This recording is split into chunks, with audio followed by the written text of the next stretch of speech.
m'appelle Elodie, j'ai 25 ans et je suis en bac+2 technicien supérieur de transport terrestre de marchandises.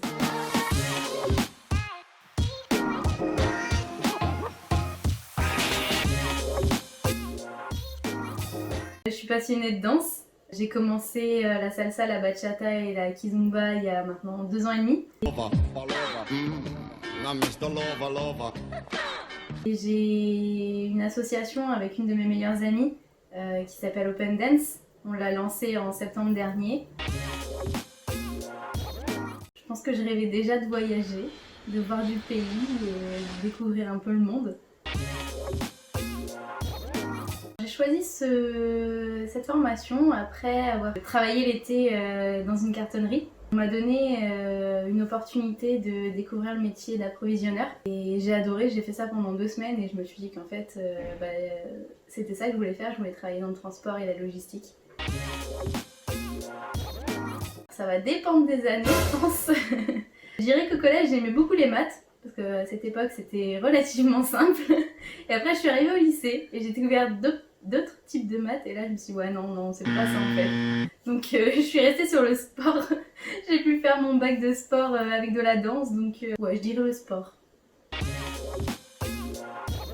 Ce serait mes années lycée. Au collège j'ai toujours réussi à être dans les premiers de la classe avec des bonnes notes et je suis arrivée au lycée en seconde. L'établissement était beaucoup plus grand, je me sentais un peu comme un numéro. Le prof connaissait pas forcément mon prénom. Du coup la seconde ça m'a pas plu du tout, j'ai eu du mal à passer en première.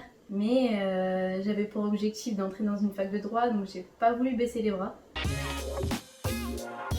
Là où j'ai le plus progressé, du coup, je dirais par rapport au jargon technique du transport, parce que je viens d'une licence de sociologie, donc ça avait réellement rien à voir avec le transport. Donc forcément, j'ai pu que progresser dans ce domaine. Et après, pour mes qualités, je dirais mon côté sociable, parce qu'on apprend à être du coup exploitant. Donc on va devoir gérer des conducteurs. Et j'ai cette facilité à pouvoir parler avec tout le monde, que ce soit autant les conducteurs que mes collègues, que mes supérieurs. Ouais, je dirais que c'est le côté management, puis c'est la partie que je préfère. J'ai fait un bac ES. J'avais pour objectif de devenir juge d'application des peines, donc j'ai fait 2 ans de fac de droit. Enfin, je suis restée qu'en première année, c'est pareil, ça m'a pas plu. Enfin, il y avait du monde, on se sentait pas spécialement reconnu. Donc ça me plaisait pas forcément. Je suis finalement partie en sociologie. Là-bas, j'ai rencontré des personnes vraiment extra. Les profs me connaissaient. Pareil, mes notes, elles étaient super bonnes. J'ai eu ma licence avec une mention bien. J'ai voulu commencer mon master. Et là, par contre, le master m'a pas plu du tout. Et donc c'était l'été entre ma licence et mon master où j'ai pu découvrir le métier d'approvisionneur. Je me suis dit, mais en fait, la sociologie, ça me mènera à rien, je voulais partir et j'ai commencé à chercher une autre formation pour pouvoir me réorienter et aller du coup dans le transport et la logistique. Alors j'avais pour objectif du coup de faire un bac+3 responsable en logistique, mais l'entreprise dans laquelle j'ai fait mon alternance m'a proposé un CDI que j'ai accepté parce que là-bas ça se passe vraiment super bien. Ils me font confiance, ils m'ont fait confiance très rapidement alors qu'ils savaient que je débutais dans le métier. J'ai très vite eu la possibilité d'avoir un planning, donc de gérer le planning des conducteurs. Quand ils m'ont proposé le CDI, bon forcément j'hésitais un peu parce que c'était pas l'objectif que j'avais au départ, je voulais continuer en alternance. Mais après je me suis dit que c'était quand même une opportunité que je pouvais saisir.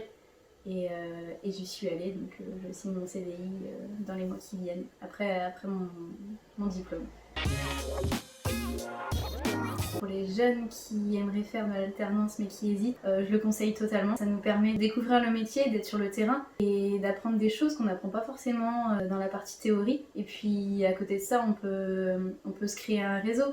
Je veux dire, si l'entreprise ne nous garde pas derrière, on a toujours des contacts et on apprend à connaître des gens qui pourront nous aider par la suite.